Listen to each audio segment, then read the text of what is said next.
The world is still rattled from the attacks in Paris. We have reaction from our correspondents in London. Hundreds of students marched down Broad Street to fight the cost of college. An explosion and fire near campus had social media ablaze.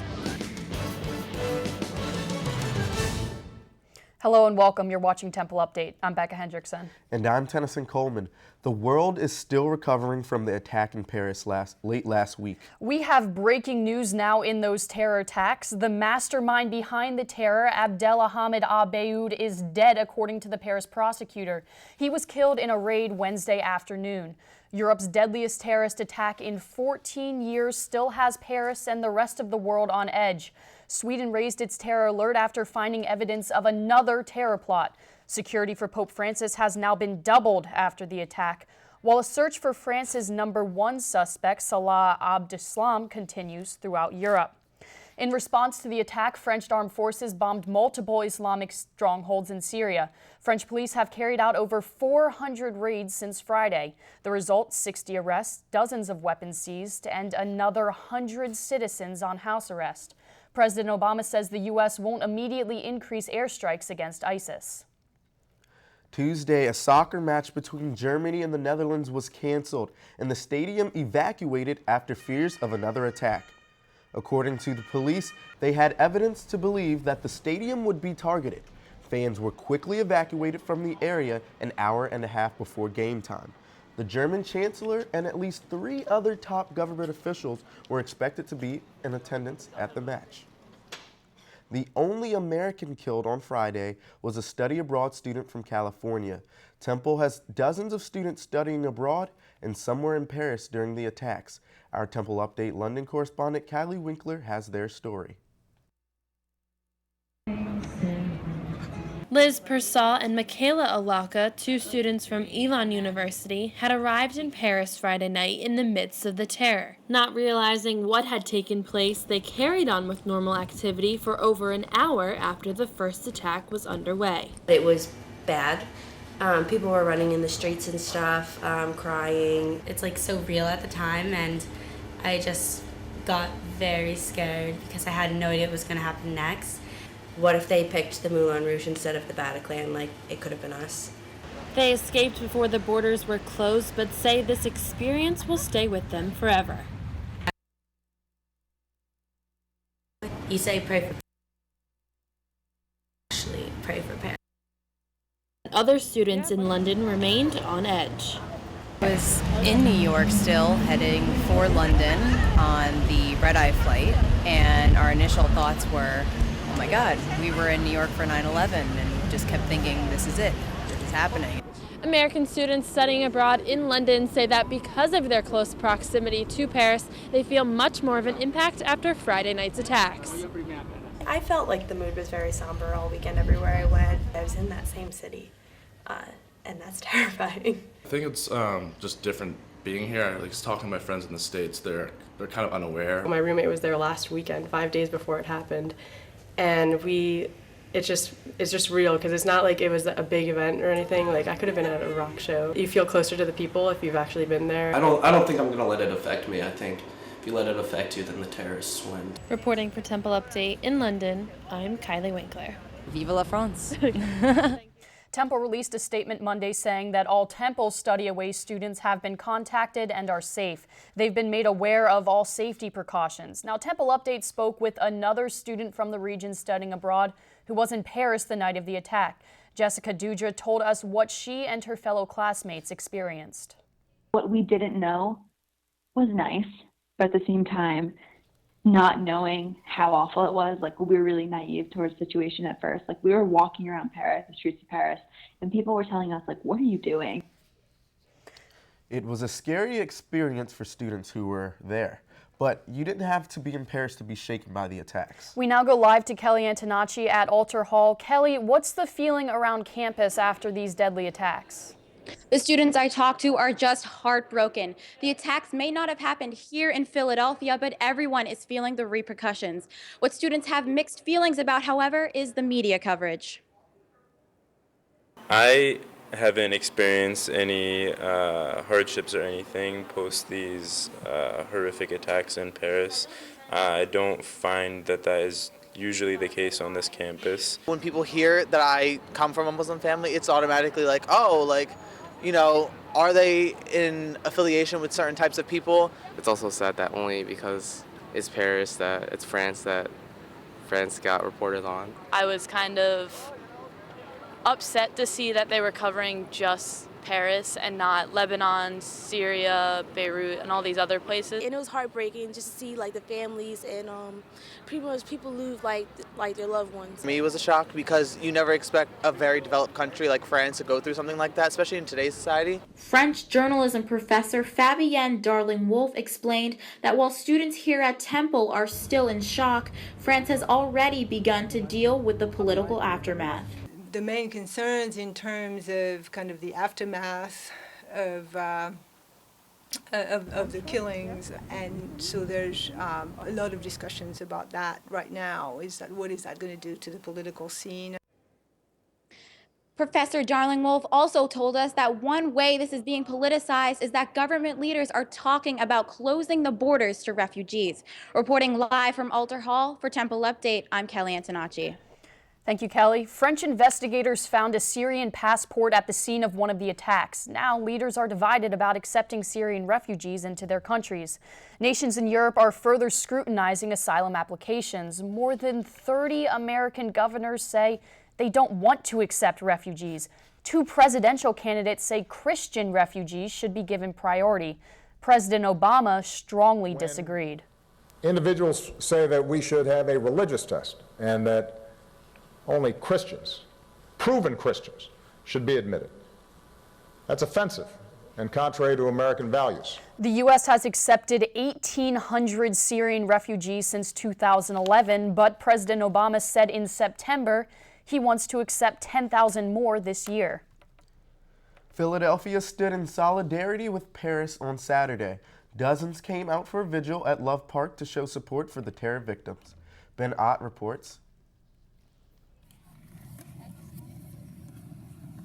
The city of brotherly love connected with the city of lights.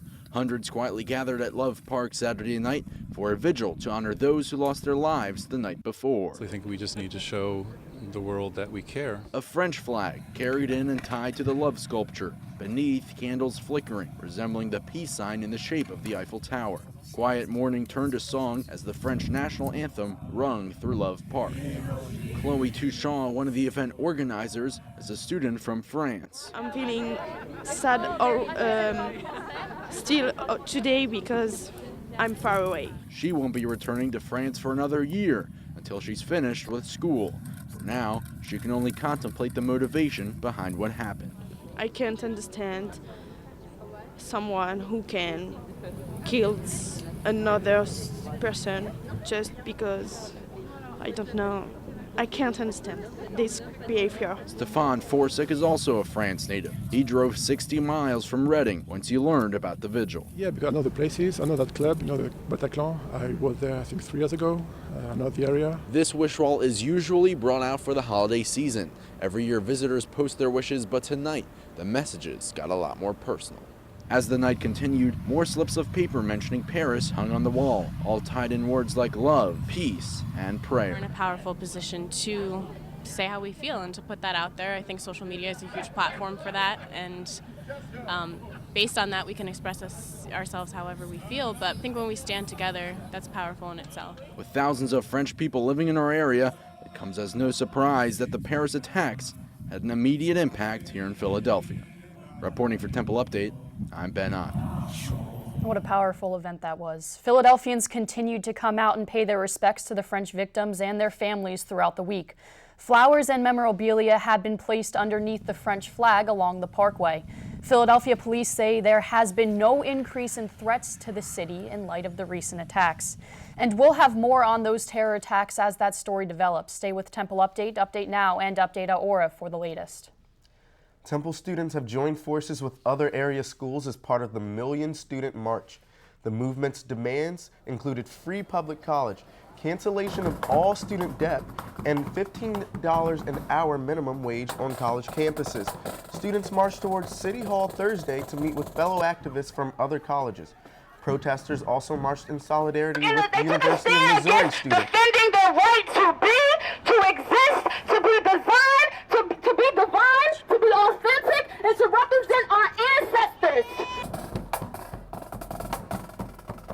Temple student marchers also demanded union equality for adjuncts and increased community outreach, among other requests.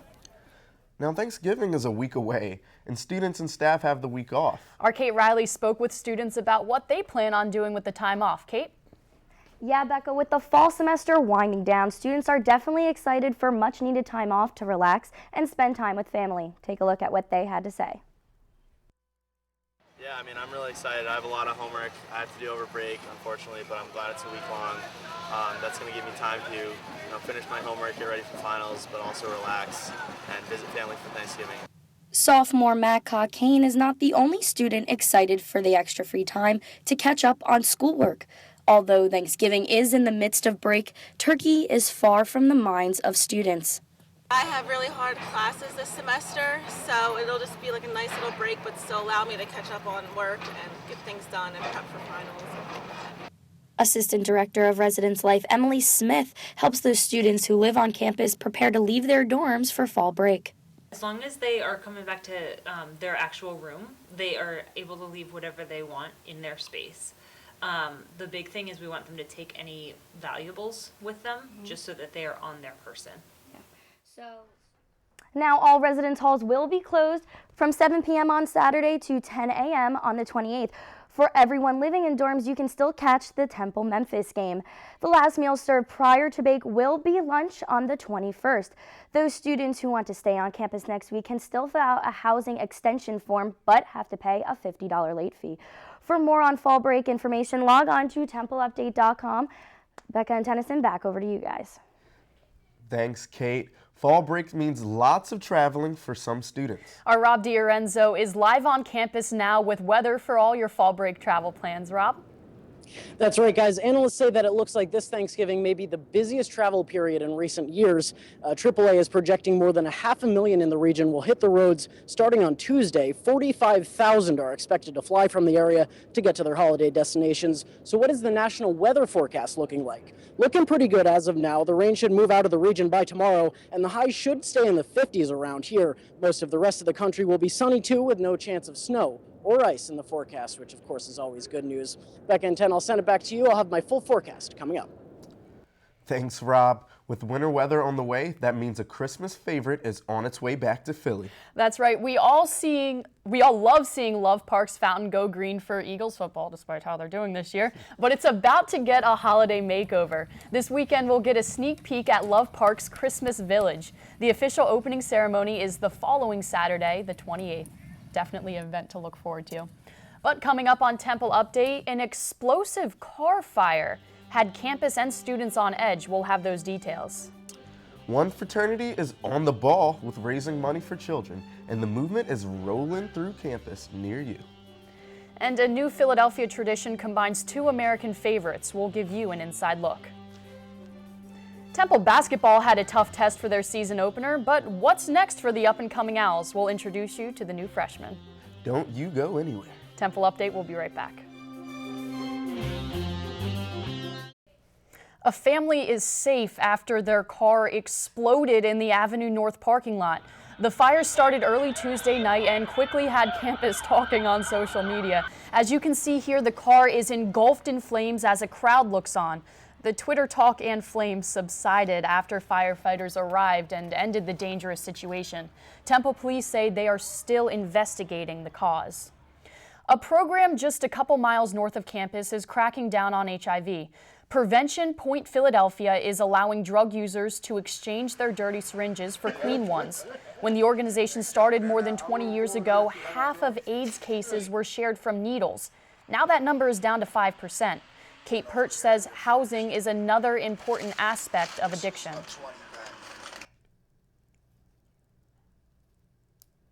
You get arrested because of your drug use. That charge means you can't stay in your family's public housing unit anymore. Along with exchanging clean syringes, Prevention Point hands out Narcan, a drug to prevent death from heroin overdoses.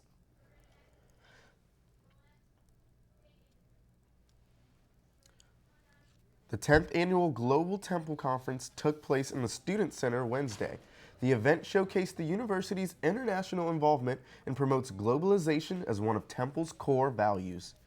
Temple announced a program that will bring hundreds from across the nation to campus. A total immersion experience will be offered at this summer's Democratic National Convention. Students have the chance to work with the party, media, and related organizations. The DNC will be at the Convention Center from July 17th through the 29th.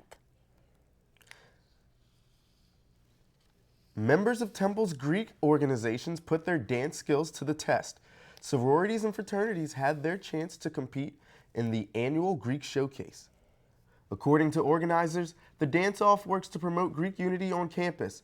The event is a sneak peek of spring semester's Greek week. And Donnie, you just had a winning week. You're actually Mr. D Dude 2015, if I understand correctly. D for Dude. Tennyson, is now your male beauty pageant winner for Temple's Greek life. Yeah. Congratulations. Thank you. Coming up on Temple Update, the Owls put up a fight on Saturday but fell short against the USF Bulls. Bree Hofsass will be at the sports desk. Temple Update will be right back. Temple's chapter of Zeta Beta Tau is rolling through campus to make a difference. The Get on the Ball charity event will raise money for the Children's Miracle Network. People could sign the 6 footballs around campus and the city. The campaign raised $2,000 to date. I'm glad some Temple students were on the ball because it was a rough week for our sports teams. Don't even remind me. Bree Hofsass is at the sports desk. She has the highlights from this week's biggest games. Bree? Thanks, Becca. Hey there, Owl fans, and welcome to the sports desk. The holiday season may be back, but let's catch up on football first. Here's what went wrong in a crucial loss to Southern Florida. The Bulls exploded in the first half, scoring 4 touchdowns in the first half alone. The Owls came back fired up in the third, but they had to play catch-up. P.J. Walker finds Ventel Bryant in the end zone here for a touchdown, but it's just not enough. That 44-23 loss knocked Temple out of the top 25. Now here's where it gets tricky. Temple still leads the race in the East for a trip to the conference championship, but they need to win out or USF has to lose one more game to be sure to head to the link for Temple versus Memphis on Saturday. 'Tis the season. Basketball season, that is. The women's team is now 2-0 after taking down LaSalle last night. The Lady Owls clobbered the Explorers 77-48, but let's rewind to their hot start against the University of Florida. Seriously, someone should have called the fire department because Fionda Fitzgerald was on fire. Fitzgerald sunk 32 buckets while Tanya Atkinson and Aaliyah Butts both contributed 20 points. Temple led the whole game and took a 97-91 win over Florida. The men's team also kicked off their season against UNC. The #1 team in the country was just a little too good for the Owls as they fell 91-67. Here's a couple bright spots. Devin Coleman scored a career high of 19 points in his first start. But how about those freshmen? Levon Alston Jr. had 12 points in his Owl debut. He shot over 70% from the field. Temple's trio of freshmen definitely made an impact in the Owls opener. Rocco DeSangro introduces us to the newest Owls. When Trey Lowe, Ernest Aflaq-Puy, and Levon Alston signed to play basketball at Temple University, they knew what they were getting themselves into. Last Friday, all three made their college basketball debuts against North Carolina, and they kicked their collegiate careers off with a bang. Yeah, I thought they all did a fearless. I think they enjoyed the moment. I thought they really did a good job, all three of them. Levon Alston, better known by his teammates as Shiz, went for 12 points in the game and showed the nation that he isn't afraid to get a little chippy at times. You know, it's a big adjustment, you know, like coming off the bench, you know, playing with other great players around me and things like that. Trey Lowe averaged just under 25 points per game his senior year of high school. Lowe showcased his natural scoring ability against the Tar Heels, scoring 8 points in 19 minutes. First impression joining the team is I didn't want to come in and mess up anything that was going on. I just wanted to come in and kind of do the right things and basically just fall into place with the rest of the team. Ernest Aflaq-Puy sat out his senior year of high school with a torn ACL, but the 6'10 center looked very mobile in Friday's game. I was pretty much excited, looking for the challenge and play as hard as I can. The three freshmen will be expected to contribute heavily to the Temple basketball team over the course of the season, and Temple fans will definitely have a lot to look forward to. Reporting for Temple Update, I'm Rocco DeSangro.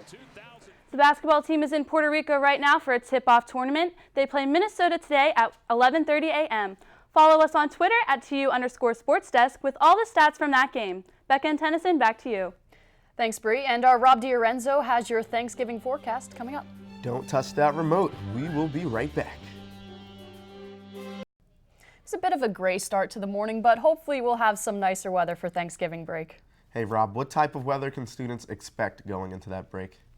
Well, it looks like it's going to be sunny for the most part, which is the good news. But let's take a look outside right now. We have 61 degrees. Take it from someone who is just out there. It is nasty, cold, wet, and windy.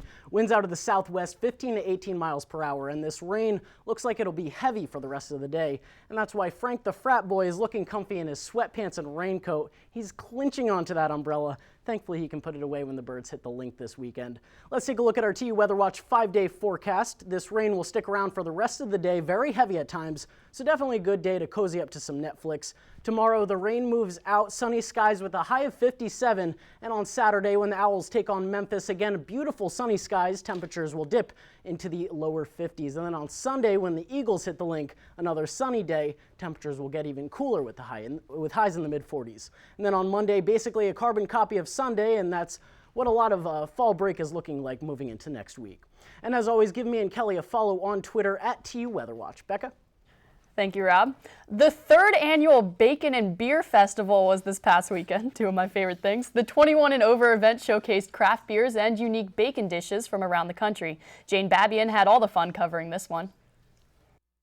Breakfast meets happy hour at the 2015 Bacon and Beer Festival. What's better than bacon? Bacon and beer. As you see below, the aroma of bacon and beer brought hundreds of people to the 23rd Street Armory. Very good time, lots of beer, lots of delicious bacon food, and luckily I'm not being served. The third annual festival kicked off without a hitch. The perimeter of the armory was lined with tables from different restaurants cooking and serving their baking dishes. Breweries settled in the center of the hall, ready to serve their selected craft beers. Bacon and beer enthusiasts packed the room to taste those creative beers and bacon foods from nearly 50 vendors. Beer lovers were thrilled to taste the craft beers on tap. All the beer vendors came out and did a great job bringing out their A game. There's not serving Miller Lite or Bud Light. They have a lot of great craft brews here. The local restaurants incorporated bacon in different ways, from pastries and cookies to jams and pastas. Expressions on attendees' faces showed pure satisfaction. I had a bacon chocolate chip cookie earlier, and it was probably the greatest thing I've ever put in my mouth. Not gonna lie.